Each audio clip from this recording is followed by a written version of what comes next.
I love this quote from Benjamin Franklin. Democracy is two wolves and a lamb voting on what to have for lunch. So true.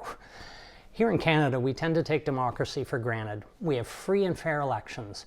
We don't have politicians falling out of windows or being criminally convicted of much.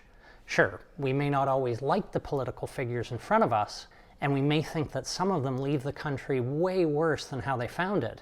But we never really have to wait all that long before we get a chance to do the democratic thing. Vote someone else in. But democracy is a fragile thing. Just ask our American friends about that. So it's important for us to pay attention to the things that chip away at the strong democracy we have in Canada. And that's what this video is about. I'll give you some examples of some not so democratic things that are happening in Canada and talk in more detail about a bigger one that you might recognize from the USA. The English language has some funny sounding words, and one that's always made me laugh is gerrymandering. Gerrymandering? The word sounds silly and hilarious, but what it means isn't so funny. Gerrymandering is to divide or arrange into election districts in a way that gives one political party an unfair advantage. Thanks for that, Merriam-Webster. Usually when you hear about this in the news, it relates to conservatives in the United States trying to manipulate electoral boundaries to help them get elected. But prior to the 60s, this happened in Canada too. We've come a long way since, but things still aren't completely fair. There can be some pretty big differences in the size of political ridings in Canada, and that impacts the power of any one single vote.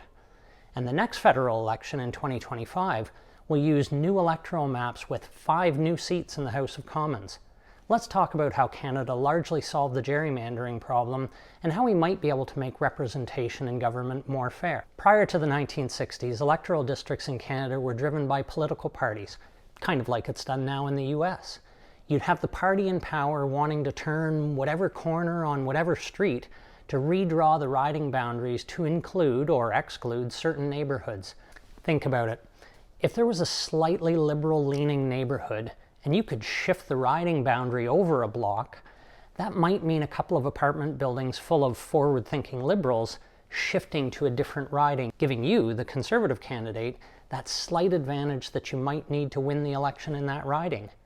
Well, Canada created an electoral boundary commission for each province that took this out of the hands of the politicians. Each commission has 3 members, a judge appointed by the Chief Justice of the province, and 2 others appointed by the Speaker of the House of Commons. Every 10 years, the number of seats in the House of Commons is updated based on census results. The latest round just finished, and the number of elected MPs in the 2025 election will increase to 343, 5 more than the last federal election. And 2025 will also see changes to riding boundaries. The Boundary Commission for each province aims for each riding to be roughly the same size by population. But they also consider other factors like impacts of boundary changes on Indigenous representation, and there are opportunities for citizens to be involved as well. The Boundary Commission doesn't have to listen to the feedback, but past examples show that sometimes they do. This is another good reason why we should all pay attention to our role in the democratic system. Well, that's a good approach, don't you think? Who could find fault with that?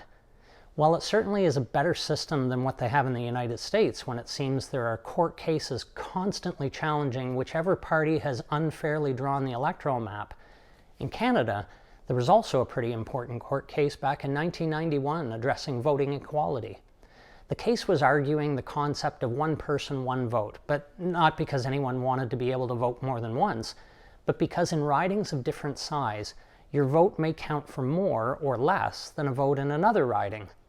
That Supreme Court case established the power of any one particular vote is justifiably impacted by factors like geography, community interests, and minority representation. These things need to be taken into account when drawing electoral maps in Canada and can justify variations in riding populations by 25%.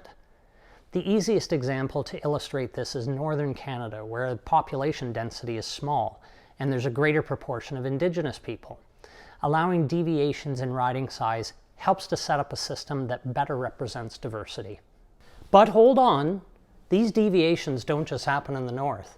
The Ontario riding of Niagara Falls was almost 40% larger by population during the 2015 election than its neighboring riding of Niagara West. And the riding in Whitby, also in Ontario, was significantly larger than the average riding size. And how about Prince Edward Island?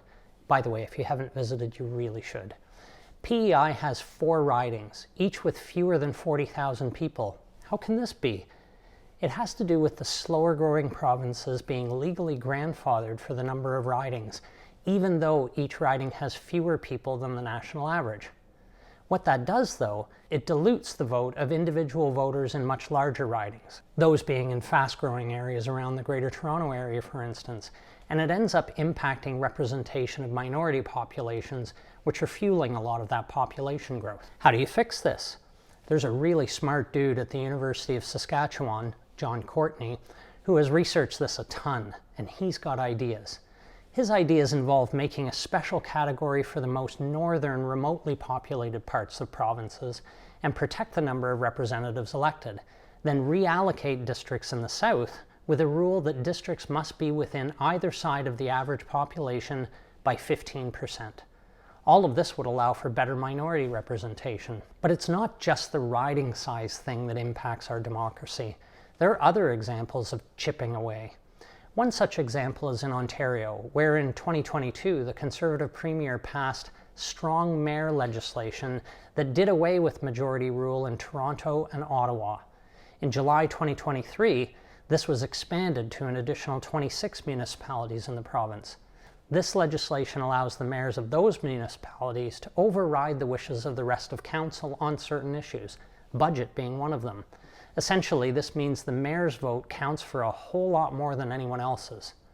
Each of us wants to elect people to advocate for our community, whether that's at the federal, provincial, or municipal level. And the strong mayor thing insults us and makes our participation in democracy a lot less effective.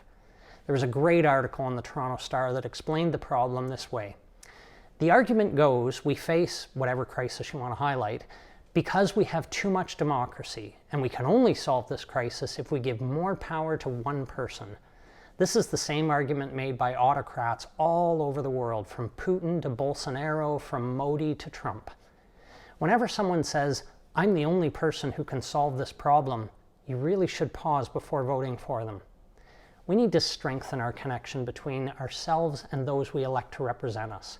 We need more democracy, not less. Another example is in New Brunswick, where the Conservative government is pushing through Bill 45, the Local Governance Commission Act, and that would allow the Minister of Local Government to overturn municipal bylaws, effectively reversing decisions made by the local representatives that local people in local communities elected.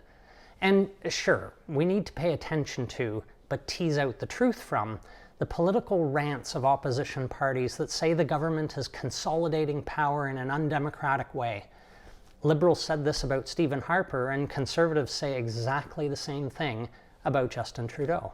In Canada, we've been lucky so far that we haven't experienced a time when a leader really took a chainsaw to our democracy, or threatened to.